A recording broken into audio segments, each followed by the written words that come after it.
Bonsoir et bienvenue sur ITV. Très heureux de vous retrouver ci seen magazine Coupe d'Afrique des Nations. Xam ngeen ni depuis le J-100 lancé, on est de retour cette fois-ci pour àndaat ak yéen pour une grosse demi-heure et même plus parce que tey on a un invité spécial et il s'appelle tout simplement El Hadj Ousseynou Diouf, l'international sénégalais, parce que pour moi il est toujours international parce que c'est une légende du foot sénégalais et africain.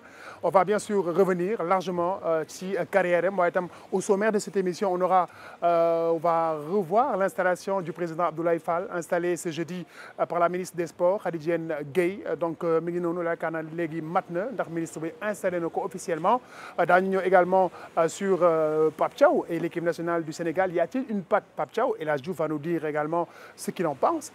Également des nouvelles de nos joueurs ndax ñoom itam ñu ngi lancé wu ci seen saison bu bees parce que cette Coupe d'Afrique là en hiver lay nekk malheureusement. Habib Diarra est blessé, on va en parler. waaye itam ñëwaat ci ak yéen ci souvenir de CAN balaa souvenir de CAN également daanu ñëw ci la présentation de l'équipe nationale du Sénégal avec Mamadou Sy mais balaa boobu ma bàyyi sunu gan nuyoo El Hadj Ousseynou Diouf El Hadj ñu ngi lay nuyu.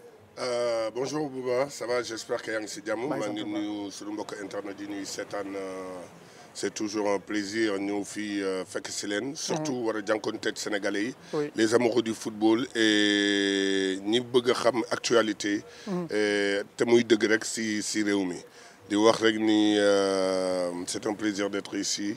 et tey jii dama yaakaar ne ñaari buuba moom buñ la seqee. waaw xam naa ne duñ ma mënal dara ndax. sama taw yaay buuba la tudd aussi. Donc je peux être tranquille et je serai droit dans mes bottes. Voilà, justement El Hadj ñu enchaîner avec le premier sujet.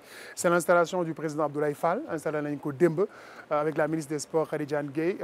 Justement yow yaa ngi ci au cœur de cette tanière là Abdoulaye Fall c'est vrai que COMEX bi miin nañ ko mais cette fois-ci il change de position, il est président de la Fédé. Ban regard ban gis-gis nga am ci moom. D'abord bu ma féliciter le président Abdoulaye Fall ba pare encourager ñi nga xam ne tey jii ñoom la demaloon élection wax rek ni kenn rek ay gagné ndax Abdoulaye Fall kenn la fi nekkal solotul mbubu mi nga xam ne tey jii moom la ko ay waajuram joxoon bi mu nekkee xale bu demee ba nu installé que ma ngi amee mbubu Sénégal ndax ni président de la République ni premier ministre ni autorité yu mag yi. tey jii di taxawoo Sénégal fenn fu nekk foofu la koy taxawoo di wax rek ministre bi installé na ko léegi mooy bal bi tàkk na aujourd'hui ministre bi bu mu ko installé ba pare ñun ñi nga xam ne tey ñoo nekk si tanière bi liggéey si tanière bi xam tanière bi xam lan la tanière di laaj aussi parce que gaynde tey jii lu mu xiif ak lu mu bëgg tey jii su amul jàmm tamit day attaqué rek. Donc li may wax rek moo di yàlla na jàmm yàgg Sénégal et di wax ni tamit les acteurs du football ne ñëpp bokk ndey bokk bàyyi ñu ñëw muy Madi Touré président Augustin Senghor at Ablaye Fall xam naa ne du ñu réerandoo et di wax ñeneen ñi man mii di waxante di yéen je suis l'exemple.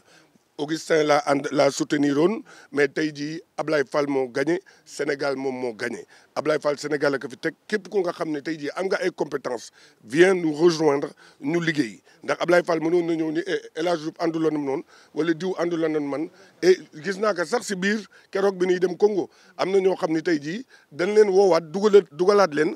Parce que c'est des gens compétents et aussi aujourd'hui Sénégal dafa nekk foo xam ne exemple la partout et que médiocrité dañ koy jël tekk ci côté élection jeex na léegi les gens compétents yi nga xam ne mën nañu aider le Sénégal pour aller gagner beneen étoile au Maroc et gagner c'est pas seulement sur le terrain. Oui, gagner c'est une organisation. Oui.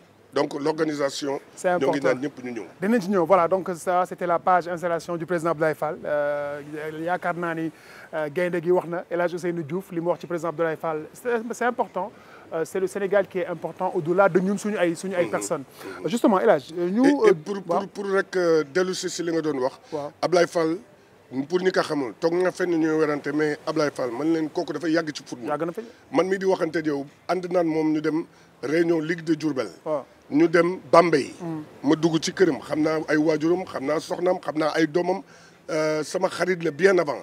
et centre de formation bi muy créé ak équipe féminine am. bi gën a am doole fii Sénégal. yooyu yëpp xam naa ko yàgg naa ko di ko topp moom it nit ñi il faut que ñu xam kan mooy Ablaye Fall. le président Ablaye Fall c'est quelqu'un qui a toujours œuvré pour le football. et tey jii Sénégal bu demee bay tukki si avion jet privé ñuy jël sunu avion jet privé lu bëri la ci. parce que à un moment donné ñëpp xamoon nañu lan mooy liggéeyam. et que jege woon na président mënoon na nekkoon na ci conseiller am tamit. pour wax ni que ñuy jël ay billets yu bëri Sénégal di dem fii di tag fii ak ay avion mieux vaut que ñuy jël benn avion bu nga xam ni. xale yi. yaa ngi dégg on les mettra dans les meilleures conditions. c'est pour ça que. avant ak le président Macky Sall Ablaye Fall. liggéeyam bi mu koy def. jege woon na ko te si conseil yi la bokkoon te place bi mu nekkoon te kon mayoon na ko mu wax. donc pour wax leen ni rek yàgg na ci football nekkoon na si comité exécutif. nekkoon na CAF. et c'est quelqu'un koo xam ne aujourd'hui il mange football il dort football. il se réveille football. donc pour sénégalais rek wax leen xam na football bokk na fi et que booy xool tey jii li mu gën bëggal footballu Sénégal ndax waxtaan nañ ci je vous parle il y a 5 ans 6 ans de cela. aujourd'hui même les réformes du championnat. nga xam ne tey jii xale yi li ñu leen di fay. ak li nu mën a am si championnat bi am na ñoo xam ne tey jii dootuñu demati ay Azerbaïdjan wala ay pays du jouer toog fii am seen astuce ba pare ñu wan leen nan la ñuy garder seen xaalis aussi pour mën a avancer dans leur vie. parce que du ñëpp ñoom ñooy réussir en Europe. c'est clair am na ñoo xam ne mën nañu toog fii réussir et pour ça. Il faudra qu'on fasse aussi un grand championnat avec des sommes yu nga xam ne tey jii méngoo na ak joueurs yi fii joué. bu ko defee ku ci nekk gis ci sa bopp justement El Hadj ñu dugg nag ñu des dans la tanière justement on va parler de Pape Thiaw le sélectionneur de l'équipe nationale du Sénégal gis nañ bu mu jëlee bopp équipe bi ñu bëri newoon nañu est-ce qu'il a les épaules assez larges pour téye ko ñu gis ni il a fait des performances gagné Angleterre dem gagné au Congo yow mi nekk au sein de la tanière. lan nga ñu mën a wax ci Pape Thiaw et ban appréciation en tant que footballeur ou ancien footballeur nga am ci moom. donc Pape Thiaw ku xam nga Pape Thiaw kuy lam-lamee ay mbërëm rek mooy ko xamul football. banaa wax ni Pape Thiaw. waaw d'abord dafa jaar équipe nationale. xam tanière bi. gën ko xam xale yi. ba pare xam jamono bi mu jóge xam jamono tey lan la laaj. aujourd'hui c'est vrai que. bi Aliou Cissé di jógee moo Aliou Cissé bokk na woon mission. dama ko yàgg di wax mission Aliou Cissé mooy Aliou dafa fekkoon équipe bu tas. mu war ko defaraat. Pape Thiaw dafa fekk équipe bu nga xam ni c'est vrai que bu Pape Thiaw moo gën a métti ndax lu defaru la ba pare te xale yi tey jii est-ce que ils vont l'écouter parce que le discours d'un entraîneur. c'est que le discours d'un entraîneur c'est ça qui est important ça passe ou ça passe pas. boo demee ba entraîneur tey jii di gagner ba à un moment donné il gagne plus ça veut dire que le discours ne passe plus. yaa ngi dégg et Pape. Aujourd'hui c'est son intelligence. xam nga tey jii nga nekkat ay Sadio Mané ay Koulibaly ay Edouard Mendy. nekkat ay joueurs yi Iliman Ndiaye Jackson boo yii yëpp nga xam ni jara dañu mën a football macha allah. ba pare xam li ñuy def. on n'est pas là pour les entraîner on est là pour les aider. ndax ku nekk xam nga tey jii football dafa méngoowul ak suñu jamono. wala jamono ñoom Jules. tey ku nekk xam nga sa yaram.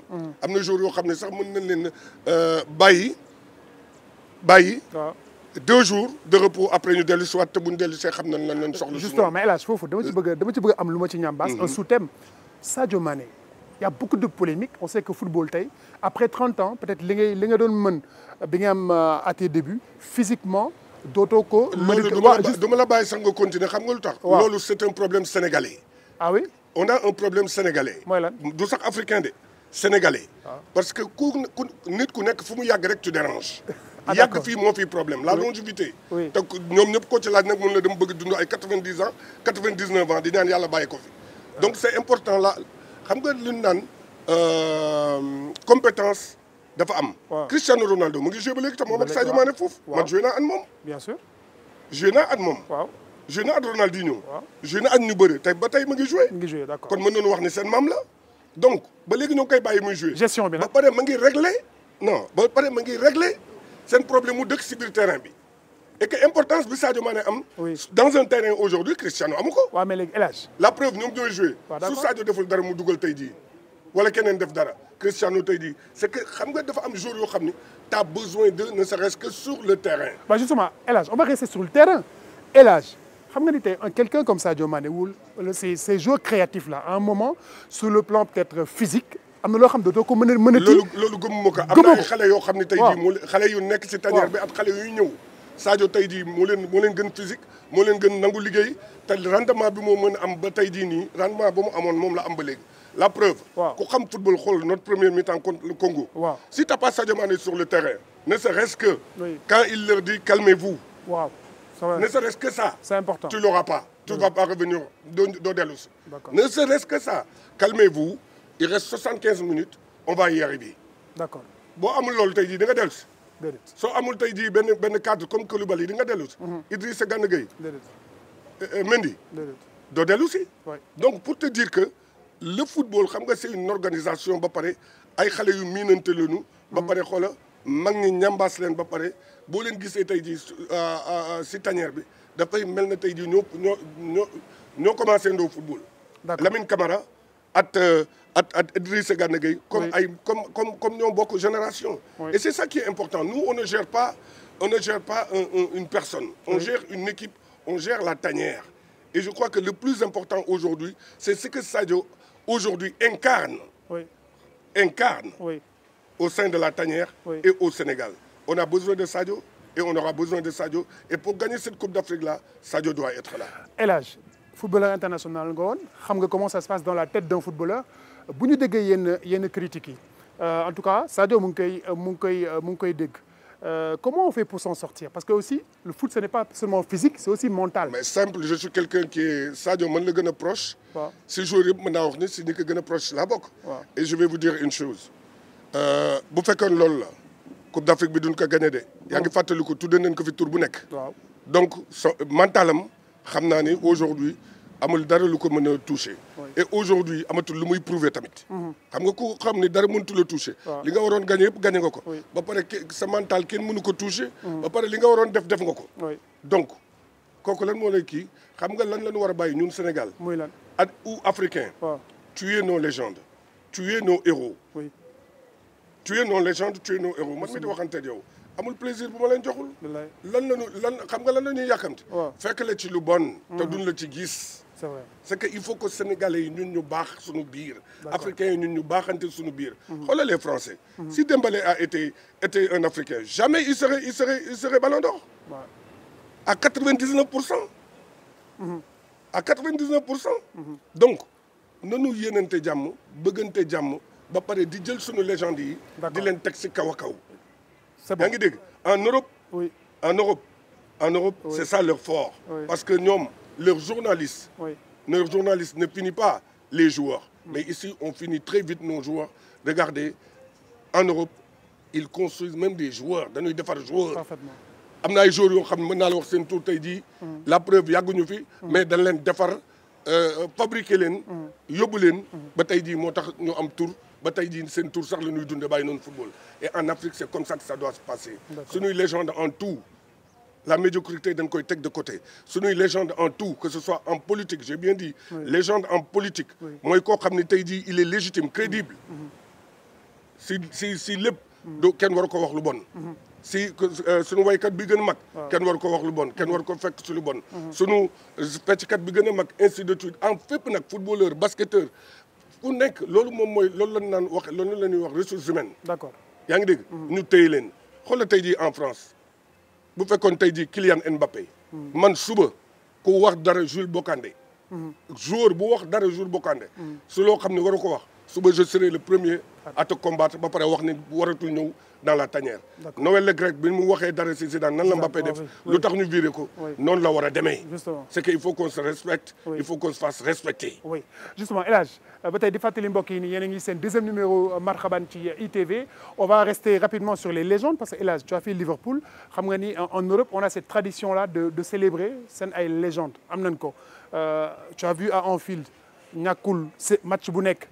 Soit une légende dafay joxe le coup d'envoi ils sont dans les tribunes fii Sénégal on se rappelle Roger Mendy on l'a retenu à la porte du stade Léopold Sédar Senghor c'est quoi le problème ñun ak suñuy légende comment la ñu war a organiser wu ba mën leen di leen sargal yéen. moom laa lay wax rek ni la je crois que loolu ñun AIFS on a une association qui s'appelle AIFS qui était l'association des anciens internationaux. dont ñun ñoo ko changé. génération bu bees bi ak le président Cheikh Seck dont je suis le premier vice-président. donc li may wax rek moo di am nañu tamit quota billet chaque match. D'accord. et que sax fi ñu toll nii yokk nañ ko ba léegi am nañu box des légendes. super Ablaye Fall bi mu accès tamit Augustin def na si ay jéego. le président Ablaye Fall def na si ma ngi siy def ay jéego jox na leen sax box. ak ay tickets yu macha allah yu VIP. léegi nag ce qu'il faut faire, il faut qu'on s'organise aussi ñun it ba nga xam ne tey jii bu ñuy dem ñooy demandoo avec tout ce qu'il faut ba nga xam ne tamit mënuñu xàmmee ñëpp tamit. C'est vrai. Il faut que ñuy demandoo ñun ñëpp xam ni fan la ñuy jaar am benn téléphone bu gars yi yor bu ñu demee ba foofu am kenn ku leen gàttantu yóbbu leen ba fi ñu jëm. Parce que c'est pour ça que je vous disais tout à l'heure que gagner c'est une organisation. Parce que tey jii quoi qu'il mel noonu mën ñu ko def ba pare naan dañuy gagner. Xam nga 2002 pourquoi on n'a pas gagné ou avant c'est parce qu'il y avait toujours des problèmes avec les journalistes. da nga koy waxante dëgg. déggoon nga fi problème mu Kambel Dieng ak El Hadj Diouf. yàgg na fi. après journalistes yëpp commencé di ñu boycotter. di def ay affaires. ñu nit on les boycotté bëgguñu waxante ñoom. léegi loolu lépp jeex na. après la pluie le beau temps. léegi li ñu bëgg li ñu def tey jii l'union sacrée ba dem gagné ji tey jii Coupe d'Afrique bi Cameroun. loolu la ñu war a def ndax bu Maroc bi mooy gën a métti. di wax rek si li ngay wax ñun ñoo ngi organisé wu. les internationaux. L'amicale des internationaux et Inch'Allah maintenant ñu nit bu ñu organiser wu waxante tey jii les autorités du football comme ça les choses vont aller mieux. Et que di wax aussi tamit ministère aussi dafa war a ñun daan waxtaan ak Cheikh Seck mi nga xam mooy président mooy premier vice-président que les internationaux aussi dem jëli seen carte seen carte internationale ñu dem jëli ko. D'accord. boo seen carte internationale bu ñu ko jëlee wane ni tey jii bu leen policier arrêté sax. boo wanee xam nga policier boobu tey jii dina am na lum la ruusee. Bien sûr. La preuve nit ki bu la amee lum la ruusee nag. du la yab. tey jii Congo métti woon na. si biir bis bi ma gis loo xam ne waruma ko gis. man maa ñaan ni may leen ma wàcc. ndax ñii wóor na ma plaisir bi ma leen jox bi may football. am na lu ma ruusee. kon bàyyi leen ma wàcc. donc internationaux yi nanu bind dem ministère jëli seen ay carte dem. AIFS amicale des internationaux jël seen ay carte aussi parce que boo amul carte boobu aussi mën nu la xàmmee parce que cette nouvelle génération là xeesoo ba mel na El Hadj Diouf wala nga toj ba mel na Sadio Mané ba ñu war la xàmmee aussi. Il faut se dire la vérité. Chacun a fait sa carrière mais nous tous am na ñoo xam ne bëgg nañu seen siwaay jéggi na dayo am na ñoo xam ne aussi demewul noonu. Mais c'est que ça aussi, il faudra du tout pour faire un monde. D'accord. Je rappelle que l'équipe nationale du Sénégal dañuy nekk foofu ca Tanger les 3 premiers matchs fa lay nekk même voire plus. 4 n'est-ce pas? Voire plus hein. Donc Sénégal mën na fa toogandi moo tax on va aller voir la présentation de l'équipe nationale du Sénégal avec Mamadou Sy. Le Sénégal a connu des débuts difficiles en compétition africaine. Après avoir manqué les 4 premières éditions, le pays de la Teranga a joué son premier match de Coupe d'Afrique lors de la CAN en 1965, organisée à l'époque en Tunisie. Le Sénégal va donc jouer contre le Ghana dans cette compétition où il n'y avait que 6 participants.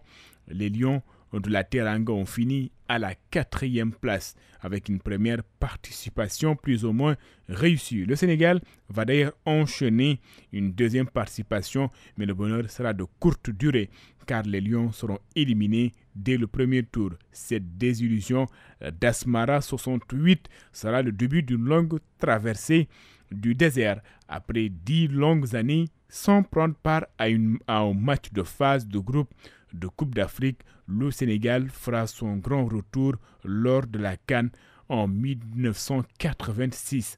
Un retour marqué par une victoire éclatante 1-0 face au pays organisateur, l'Égypte. Malgré l'engouement que cette victoire a suscité, le Sénégal va encore échouer en phase de groupe, mais les fondements d'un futur meilleur pour le football sénégalais sont posés. Absent lors de la 16e édition au Maroc, le Sénégal fait son retour à la CAN lors de la 17e édition. De 1990 à 2008, le pays de la Teranga a participé à toutes les campagnes de Coupe d'Afrique, sauf la CAN 1996 et la CAN de 1998. Mieux encore, le Sénégal a joué durant cette période une finale en 2002, 2 demi-finales, 1990 et 2006 et 4 quarts de finale. Entre 2008 et 2017, le Sénégal a manqué la CAN de 2010 et celle de 2013. Mais en 2019, les Lions ont retrouvé le rythme et se hissent jusqu'en finale. Ils seront battus par l'Algérie. L'édition 2021 au Cameroun sera la bonne. Le Sénégal sur le toit de l'Afrique. Une première pour l'équipe dirigée à l'époque par Aliou Cissé. Dans cette équipe du Sénégal, l'on retrouve plusieurs joueurs stars, à l'image de Sadio Mané. le Niancho. À côté de lui, Iliman Ndiaye, Pape Alassane Gueye, Lamine Camara, Pape Matar Sarr.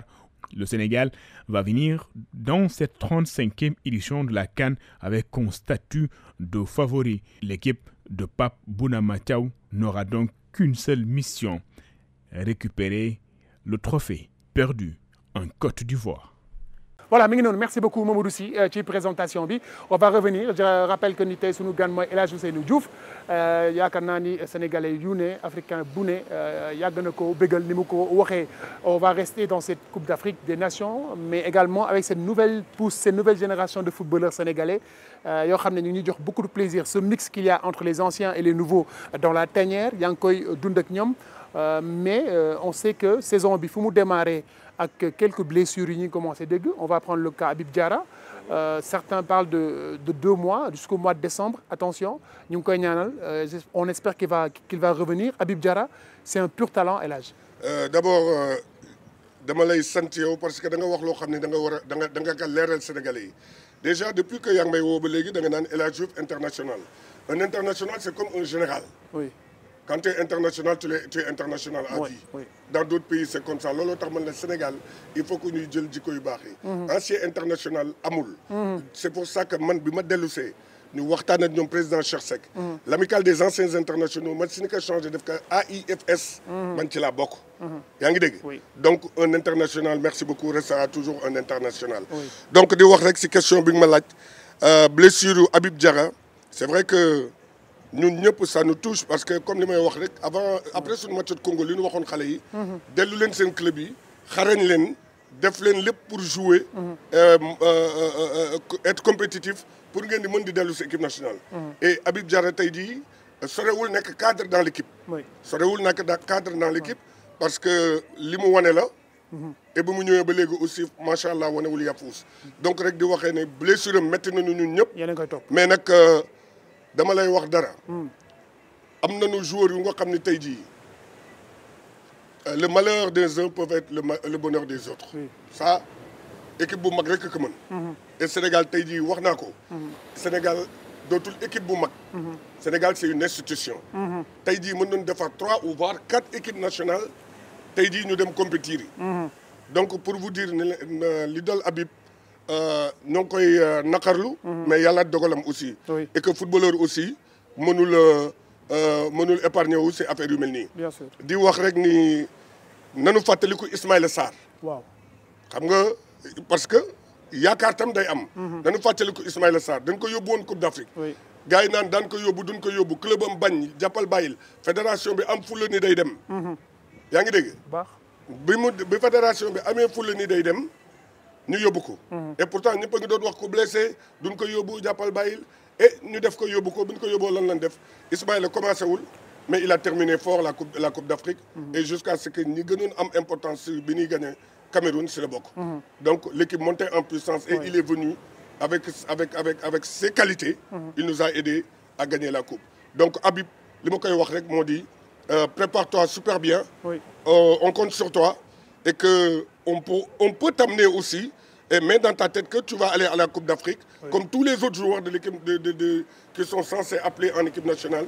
Nous devons se préparer parce que nous, dans notre équipe, qui n'est que si Bambi, at ki ñu woowul ñu ko woowee dafa war a def preuve at ki nekk si baat bu duggee dafa war a def preuve et je crois que ni Sabali ma ngi koy wane contre Angleterre il était sur le banc bu meroon wala mu frustré bu duggee il ne marquera pas mu ñëw contre Congo su frustré woon wala mu mer il ne fera pas la passe décisive.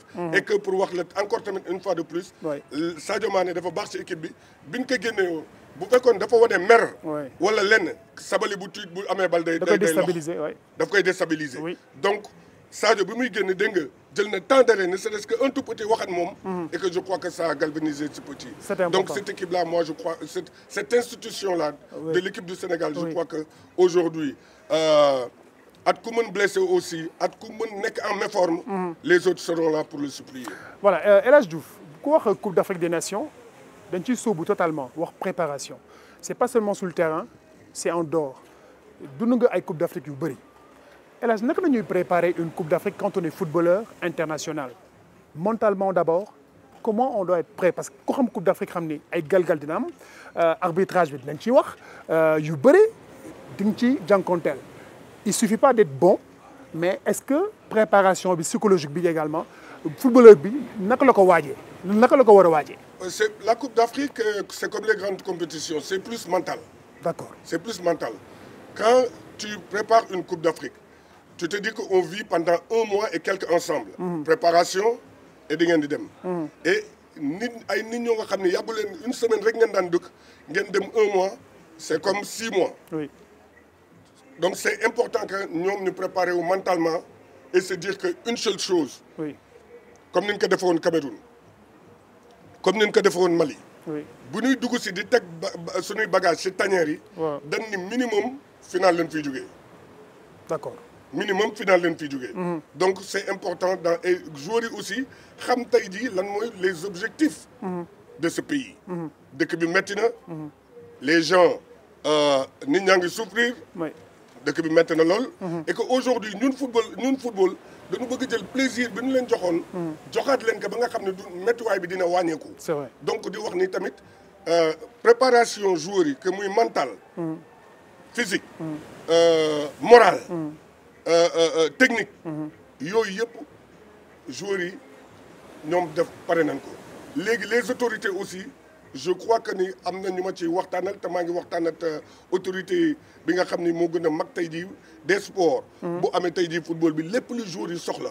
je crois que aujourd'hui état bi dina ko ci teg. ba nga xam ne tey jii les moyens qu'ils avaient au Cameroun les moyens qu'ils avaient avant.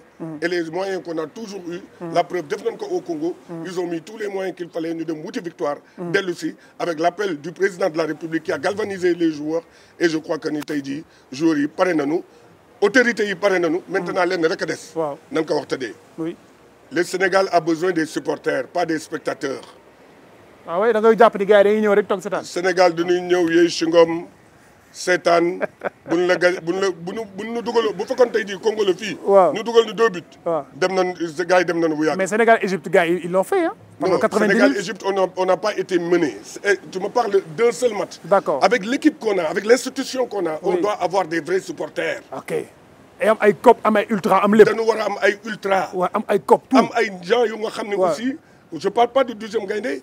parce que ñoom yàgg nañ fi c'est bon li ñuy def kenn mënu leen génneeti ci football. Oui. lébu gi macha allah. waaw. li ñuy def pareil ñoo ngi leen di remercier ci supporter bu neex bi ñuy def Ale Casa pareil ñetti ñooñu kenn mëntu leen génne tey jii di leen jox ay subventions di leen jàppale mais nag les Sénégalais. Sénégalais bu nekk na jël alalam dem ci Maroc. Oui. jënd mayoom. Oui. dem toog seetaani parce que ñun tant que gis naa ni gaynde yi. waaw. ñoo ngi gis seen ay supporters.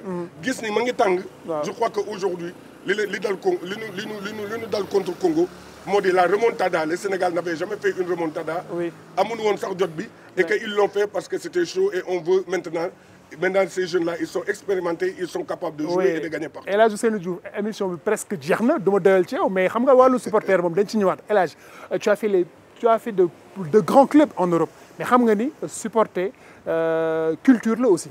culture la tu vois c'est-à-dire loolu il faut njàng ko tamit du lu ñuy xëy rek. avant Sénégal. waaw nawetaan yi moom daawuñu gagné nawetaan ñu ngi koy def ah nawetaan ñu ngi koy def. avant Sénégal daawuñu gagné. waaw lu tax daawuñu gagné aussi dañ ci jàng 2002. c'est vrai 86. waaw 90. waaw waa 90 ñëw jàppale 2002. waaw 86 90 jàppale 2002. D'accord 2002 ñëw jàppale génération bi. waaw et sunu erreur d'avant. oui.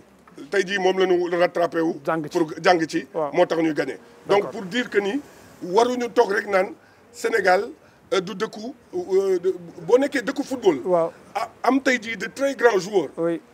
de très grands joueurs. Oui. am ay joueurs yu toj coupe du monde. waaw am ay joueurs yu toj coupe d'Afrique am ay da nga war a yëngal gars yi yëg ko tey jii dañu war a am ay supporters yu nga xam ne aujourd'hui tàng jër ils sont au niveau. oui. de l'équipe nationale. D'accord. On va terminer cette émission avec Souvenir de CAN avec Ndeye Astou Konaté bu Seneweb. Pour bañ la dagg rek di wax gars yi on a un match waaw les deux matchs. waaw. Djoubar. Oui. le 10 et Mauritanie. Oui. fii. waaw Djoubar bu ñu demee yàlla may ñu ndam. waaw. Mauritanie ça doit être une fête. D'autant plus que ça va être un très bon derby. Oui. ñun suñu mbokku Mauritanie. Mauritanie. Voilà, Adja, presque clap de fin de votre émission, votre magazine Marhaban, magazine Coupe d'Afrique des Nations ci ITV. Tey sunu gan di l'international El Hadj Ousseynou Diouf. Voilà, qui nga xam ne c'est un plaisir d'échanger avec lui. On parle foot, hein, on parle tout foot. El Hadj amoon nañu mbégte dalal la, mais Coupe d'Afrique des Nations dama ciy des. Ce meilleur souvenir en tant que footballeur ci Coupe d'Afrique lan la? C'est mon meilleur souvenir en tant que footballeur en activité. En tant que footballeur ou bien en tant qu'humain. Footballeur en activité et humain si tu veux mais jamono ji ngay football daal. ñaar laa am. waaw. mooy j'étais fan d'un très grand monsieur. Oui. Qui s'appelait Jules François Bocandé. Et je rêvais de devenir comme lui. Oui. Et que quand je le voyais je me disais kañ laay mel na grand bi. Yàlla def ba ma jouer Coupe d'Afrique. Et je pensais à chaque Coupe d'Afrique je pense à lui. D'accord. Parce que su ma bëggee tey jii Coupe d'Afrique. bëgg football bëgg Sénégal. def si jom fulla at fayda. kooku moo tax. Et en tant que joueur bien sûr la première finale du Sénégal au Mali. Quand on s'est qualifié en finale. Comment les Sénégalais le bonheur qu'on avait mis. Aux yeux des Sénégalais, dans la tête des Sénégalais, des amoureux du football. Et je crois que quand le président Wade nous appelait et nous bokk ak ñun dëkk bi ni mu doon vibrer. Je crois que c'était loolu laa gën a jàpp. si CAN. El Hadj Diouf, fin de l'émission, coucher de soleil. Tout le temps maa ko tàmmal gars yi dama lay bàyyi avec le coucher de soleil nga joxe ton dernier message. Le dernier message rek bi may joxe moo di. Sénégalais yi laay wax ni leen ñun si kaw rek lañ ñu war a di gis si kaw lañ ñu war di dégg si kaw lañ ñu war di xalaat di wax rek ni dëkk bi yàlla na fi jàmm yàgg. man loolu rek moo ma ñor ndax Sénégal laa bëgg sama xol. Sénégal moo ma ñor sénégalais yu baax yi. sénégalais yu baax yi ñoo ma ñor ndax man baax moo ma amal moo ma sonal. ñii baax ñoo ngi baax et damay woo ñeneen ñi nag. ni leen ñëw leen leneen li amul solo. ndax tey jii ku mën gagner Sénégal gagner et je crois que comme l'a toujours dit nos ancêtres. Ici les institutions restent et les hommes passent. bu nu jàppal nit dara. na dëkk bi neex. Sénégal am jàmm booy yëngal. ñu nekk si jàmm. ñu dem gagner Coupe d'Afrique. ñu dem gagner waat. El Hadj jërëjëf. Merci beaucoup. ñu ngi lay gërëm. C'était un plaisir de te recevoir sur ce plateau. Ce décor spécial. Voilà ñu ngi leen di gërëm bu baax mbokki xarit yi yéen ñi àndoon ak ñun ci ITV ci seen deuxième numéro magazine Marhaban nga xam ne moo leen di gunge juste à la prochaine Coupe d'Afrique des Nations. Ce sera au Maroc cet hiver. Bonsoir et n'oubliez pas que le foot ne s'arrête jamais sur nos antennes.